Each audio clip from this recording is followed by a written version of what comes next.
Got a primp and preen. Get ready for the small screen. That might be my new catchphrase. In this video, we are going to discuss sinking funds, what I'm currently using mine for, and 5 ideas to start your own sinking funds now so that you can better prepare for expenses that you know are going to come eventually. If you are new to this channel, I have previously made a video discussing sinking funds, which you can find here, but most likely here, depending on which side I'm pointing at when I'm editing this. A sinking fund is a method of saving for something that we know is going to be coming up in the future, but isn't something regular like household bills. For example, Christmas comes on the 25th of December every single year. There is no reason to get to December and be blindsided by the fact that Christmas is only 3 weeks away. If we put some effort into saving for it now, even if it's a small amount per week or month, by the time we get there, we're going to have a lot more money than if we didn't bother saving at all and just had to factor it into December's budget. At the moment, I'm personally only funding 2 sinking funds. One of those is for Christmas and the second one is for charitable giving. I put a small amount of money away each week to give to other people. It could be strict charity, like donating to a charity of my choice, or it could be something as simple as giving somebody a big tip. We used to do it when we went out to restaurants a lot. Today, I gave my Uber Eats driver a nice £10 tip. He deserved it. He was prompt. He was polite. Hopefully it made him smile. I'm not a big Uber Eats user, so I don't know whether he can give me feedback on the tip, but that's not why we do it. We don't do it for feedback. We do it because we are generous people. The other sinking fund that I'm currently funding is a little bit more haphazard. Through Monzo, I have a round up the change and save it into a side pot feature, so that every time I spend money on my card, they round up the change to the nearest pound. That change gets put into a pot and builds up gradually over time. So what I'm currently using that for is Amazon purchases. If there are things in my Amazon wish list that I want to buy, instead of buying them out of the money that I have budgeted for other things, I wait until this sinking fund builds up to the amount of one of those items and then I buy it. Now we're going to discuss 5 ideas for sinking funds that are a very good idea if you're starting on your personal finance journey. First of all, one that I've discussed being Christmas. As I said before, Christmas comes around the same time every year. Open a sinking fund, put a small amount of money away each week or month, and by the time Christmas comes around, hopefully you'll be a little bit more prepared. If you want to put a little bit more planning into it, you could even calculate roughly how much you'd like to spend next Christmas, divide that by 12, and put that amount each month away so that by the time Christmas comes, you've got the amount that you thought you might need. Does that make sense?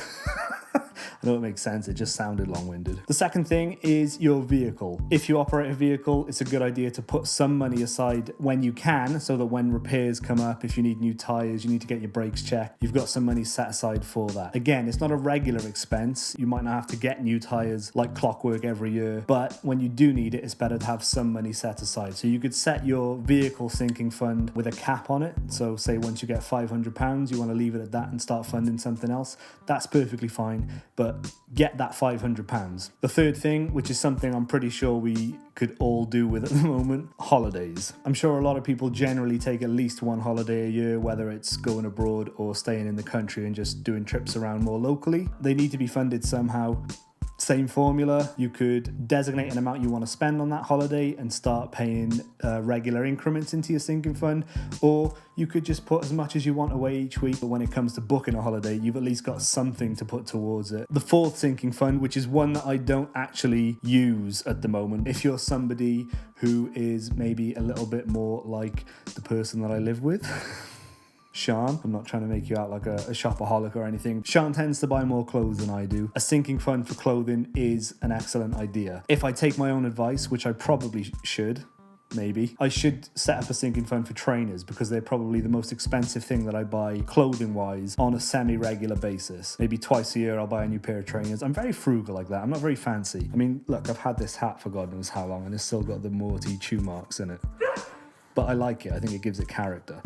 I'll be devastated the day that I have to retire this hat. Utterly devastated. And the fifth sinking fund idea that I would recommend you consider is fun shopping. Obviously on this channel we're focused on personal finance. We want to think about budgeting and knowing where our money will be going before we spend it. Sometimes we forget to leave room for things like fun shopping. The example I gave previously, I've got my save to change pot going towards my Amazon purchases. One of my examples of this would be my Sigma 60mm camera lens for my Sony a6000. That was purchased with my round up the change savings pot on Monzo, and it didn't feel risky. It didn't feel like I was maybe spending money that I shouldn't. The delayed gratification was great because I knew I wanted the lens. I'd had enough time to read the reviews and build up the desire to get that thing. And then once I achieved that amount of money in that sinking fund, I spent it, and that's exactly what it was for. So that's that. I'll leave that there. Let me know in the comments underneath, are you somebody who uses sinking funds? Is this something that you haven't thought about previously? Thank you for watching. Take care. Let's continue to make 2021 the best possible year we can. Stay safe, stay happy, stay healthy,